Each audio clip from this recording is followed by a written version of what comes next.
Hello students, आ गए हम part 7 लेकर के। आप पार्ट 7 में जैसे पिछले पार्ट 6 में आपको बताए थे कि पहली स्थिति को हम अगले वीडियो में पढ़ेंगे। तो पार्ट 7 में अब जब वस्तु अनंत पर रखी जाती है तो वस्तु का प्रतिबिंब कहाँ कैसे बनेगा, कौन सा नियम हम फॉलो करेंगे। तो इसके लिए हम एक फिगर बनाते हैं। ये हो गया अवतल दर्पण। कौन सा दर्पण हो गया? अवतल दर्पण बन गया ये। ठीक है, ध्यान देंगे आप। और ये बनाया जा रहा है मुख्य अक्ष, और मुख्य अक्ष पर ये क्या हो गया? ध्रुव यानी कि P हो गया। अब हम यहाँ पर ले लेते हैं F। क्या ले लेते हैं? F यानी कि फोकस तल। अब इतनी ही दूरी, जितनी दूरी ये है उतनी ही दूरी मुझे वक्रता केंद्र पर भी लेनी पड़ेगी। ये दोनों दूरियां समान होनी चाहिए। अगर दोनों दूरियां समान नहीं है तो जो किरणें परावर्तित होकर आएंगी वे एक दूसरे को सही रूप से सही स्थान पर नहीं काट पाएंगी, जिसे आप समझ नहीं पाएंगे। तो फिट स्केल लेंगे और यहाँ से यहाँ तक रख करके वक्रता केंद्र का आधा कर देंगे, वो फोकस तक पता चल जाएगा। ठीक है, तो ये हो गया। अब वस्तु को हमें कहाँ रखनी है? अनंत पर रखनी है। कहाँ पर रखनी है? अनंत पर। अब हम ये देखिए वस्तु रख रहे हैं अनंत पर। ये अनंत पर वस्तु रख दिया गया, ओ डैश वस्तु रख दिए। अब हम इस पर जो है प्रकाश की किरण डालेंगे। तो प्रकाश की किरण एक बार कहाँ से डालेंगे? मुख्य फोकस, यानी मुख्य फोकस से होकर जाने वाली प्रकाश की किरण। ये आपका जो है शायद दूसरा नियम है कि मुख्य फोकस से होकर जाने वाली प्रकाश की किरण परावर्तन के पश्चात मुख्य अक्ष के समांतर हो जाती है। ठीक है, ये मुख्य अक्ष के समांतर हो जाएगी। ये आपतित किरण है और ये परावर्तित किरण है। अब हम दूसरी किरण लेते हैं। दूसरी किरण यानी कि दूसरी किरण लेते हैं। नियम नंबर 3। ठीक है, वक्रता केंद्र से होकर जाने वाली प्रकाश की किरण परावर्तन के पश्चात अपने उसी मार्ग से वापस लौट आती है। अब इस तरह देखिए दोनों परावर्तित किरणें एक दूसरे को काट दी। तो कहाँ काट दी? आई।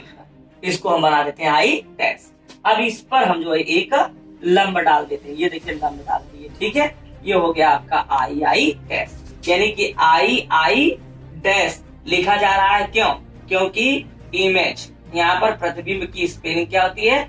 इमेज की पहले अंग्रेजी आई है, इसलिए यहाँ पर लिखा गया आई डैश। अब हम इस किरण को मान लेते हैं ए और इसको मान लेते हैं यहाँ पर बी। ठीक है, इनकी पहली तो बिंदु मालूम है ना? ओ डैश ए, ओ डैश बी। ठीक है, ध्यान देंगे आप।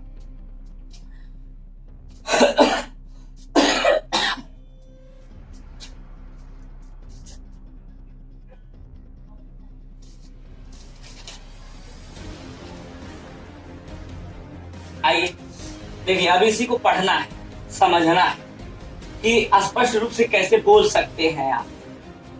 जो चित्र तो बन गया, अब इसको स्पष्ट रूप से बताना है, समझाना है कि जब वस्तु अनंत पर रखी जाती है तो वस्तु का प्रतिबिंब कहाँ कैसे बनता है। ठीक है, तो क्या है? जब वस्तु अनंत पर रखी जाती है तो वस्तु की सिरे ओ डैश चलने वाली पहली किरण ओ डैश ए है ना, पहली किरण ओ डैश ए मुख्य फोकस से होकर जाती है और परावर्तन के पश्चात मुख्य अक्ष के समांतर हो जाती है। फिर दूसरी किरण ओ डैश बी वक्रता केंद्र से होकर जाती है। ओ डैश बी वक्रता केंद्र से होकर जाती है और परावर्तन के पश्चात अपने उसी मार्ग से वापस लौट जाती है। इस प्रकार दोनों परावर्तित किरणें, देख रहे हैं ना, ये भी परावर्तित किरण है, ये भी परावर्तित किरण है। इस प्रकार दोनों परावर्तित किरण एक दूसरे को आई डैश पर काटती है। आई डैश यानी कि आई डैश पर काटती है। अब आई डैश से मुख्य फोकस पर खींचा गया लंब आई डैश वस्तु ओ डैश का प्रतिबिंब है, यानी कि आई डैश ठीक ओ डैश का क्या है? प्रतिबिंब है। ठीक है, अतः जब वस्तु अनंत पर रखी जाती है तो वस्तु के प्रतिबिंब की स्थिति फोकस तल पर, इस पर फोकस तल पर होती है, वास्तविक होती है, उल्टा तथा वस्तु से बहुत छोटा होता है। ठीक है, कोई भी पूछ देता है कि जब वस्तु अनंत पर रखी जाती है तो वस्तु का प्रतिबिंब कहाँ बनता है, यानी वस्तु का प्रतिबिंब की स्थिति कहाँ होती है, तो मुख्य फोकस पर होती है। वास्तविक उल्टा तथा वस्तु से बहुत छोटा होता है। देखने में तो लग रहा है छोटा बहुत ना, छोटा दिख रहा है, देखिए इससे, ठीक है। तो यही इसका स्पष्टीकरण हो गया, ठीक है। एक बार फिर से सुनिए कि जब वस्तु अनंत पर रखी जाती है तो वस्तु के सिरे O डैश से चलने वाली पहली किरण O डैश A परावर्तन के पश्चात O डैश A परावर्तन के पश्चात मुख्य अक्ष के समांतर हो जाती है तथा दूसरी प्रकाश की किरण या आपतित किरण O डैश B वक्रता केंद्र से होकर जाती है, परावर्तन के पश्चात अपने उसी मार्ग से वापस लौट जाती है।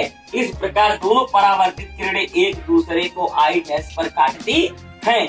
I डैश से मुख्य फोकस पर डाला गया लंब I डैश वस्तु O डैश का स्पष्ट प्रतिबिंब है। अतः जब वस्तु अनंत पर रखी जाती है तो वस्तु का प्रतिबिंब की स्थिति मुख्य फोकस पर वास्तविक उल्टा तथा वस्तु से बहुत छोटा बनता है। ये तो हो गई आपकी पहली स्थिति। अब दूसरी स्थिति में क्या है, जब वस्तु, ध्यान दीजिएगा, जब वस्तु कहां पर रखी जाएगी, अब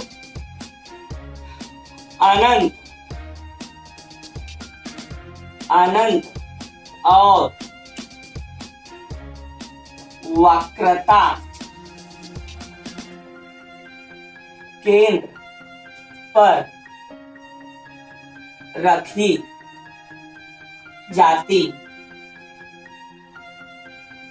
है। जब वस्तु अनंत और वक्रता केंद्र है, वक्रता केंद्र के बीच, वक्रता केंद्र के बीच, वक्रता केंद्र के बीच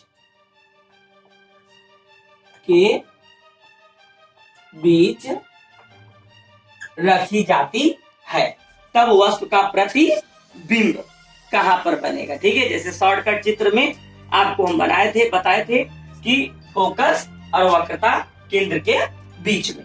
तो इसके लिए एक पुनः हम चित्र बनाते हैं। अवतल दर्पण ये देख रहे हैं, और ये बन रहा है आपका मुख्य अक्ष, AP हो जाएगा। फिर वही चीज स्थिति हम डिनोट कर देंगे, ठीक है, स्थिति डिनोट करेंगे। ये इतनी ही दूरी वक्रता केंद्र के लिए भी हो जाएगी, वक्रता केंद्र के लिए भी होगी। अब वस्तु कहाँ रखने की बारी कही गई है, वक्रता केंद्र और F के, वक्रता केंद्र और अनंत के बीच में। तो वस्तु देखिए यहाँ पर रख रहे हैं OO डैश, OO डैश, ये अनंत और वक्रता केंद्र के बीच में रखी जाती है। तो वस्तु का प्रतिबिंब कहाँ बनेगा बताइए, वक्रता केंद्र और F के बीच में बनेगा। तो यहाँ पर हम पहला नियम लेते हैं, मुख्य अक्ष के समांतर चलने वाली प्रकाश की किरण, मुख्य अक्ष के समांतर चलने वाली प्रकाश की किरण परावर्तन के पश्चात मुख्य फोकस से होकर जाती है।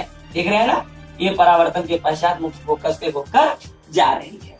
और तीसरा नियम ले लेंगे, वक्रता केंद्र से होकर जाने वाली, कहां से, वक्रता केंद्र से होकर जाने वाली प्रकाश की किरण परावर्तन के पश्चात अपने उसी मार्ग से वापस लौट आती है। अब देखिए यहाँ पर ये काट दिया, ठीक है ना, यही हो गया I डैश। अब I डैश से हम मुख्य अक्ष पर क्या डालेंगे, लंब, यही जो लंब होगा I डैश, I डैश वस्तु का क्या हो जाएगा, प्रतिबिंब हो जाएगा। ठीक है, आइए इसको समझते हैं। फिर जब वस्तु अनंत और वक्रता केंद्र के बीच में रखी जाती है तो वस्तु के प्रतिबिंब की स्थिति F और वक्रता केंद्र के बीच में होती है, वास्तविक होता है, उल्टा होता है तथा वस्तु से छोटा होता है। बताए थे ना। अब इसी चीज को स्पष्टीकरण में कि जब मान लेते हैं कि माना वस्तु अनंत और वक्रता केंद्र के बीच OO डैश रखी है, वस्तु के सिरे O डैश से चलने वाली पहली प्रकाश की किरण O डैश A परावर्तन के पश्चात मुख्य फोकस से होकर जाती है। तथा दूसरी प्रकाश की किरण, है ना, दूसरी प्रकाश की किरण O dash B, O dash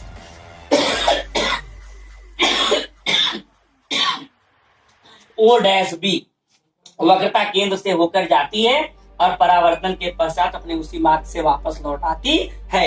इस प्रकार दोनों परावर्तित किरण एक दूसरे को आई डैश पर काटती हैं। आई डैश से मुख्य अक्ष पर डाला गया लंब आई आई डैश वस्तु ओ और डैश का स्पष्ट प्रतिबिंब है। अतः जब वस्तु अनंत और वक्रता केंद्र के बीच में रखी जाती है तो वस्तु के प्रतिबिंब की स्थिति फोकस और वक्रता केंद्र के बीच में वास्तविक उल्टा तथा वस्तु से छोटा बनता है। ठीक है, ये तो हो गई दो स्थिति। ठीक है, अब हम तीसरी स्थिति पढ़ेंगे। तो हम तीसरी स्थिति अगले वाले वीडियो में पढ़ते हैं। ठीक है, अब इन दोनों स्थितियों को आप ध्यान से देख लिए। सेम ऐसे ही हम अलग अलग रखते जाएंगे, अलग अलग बनाते जाएंगे। ठीक है, अब अगर आपको वीडियो अच्छी लगती है तो सब्सक्राइब कीजिए चौरसिया कोचिंग सेंटर को या चैनल को, ताकि जो भी वीडियो हम डालें आपके पास जो है जल्द से जल्द पहुंच जाए। Thank you.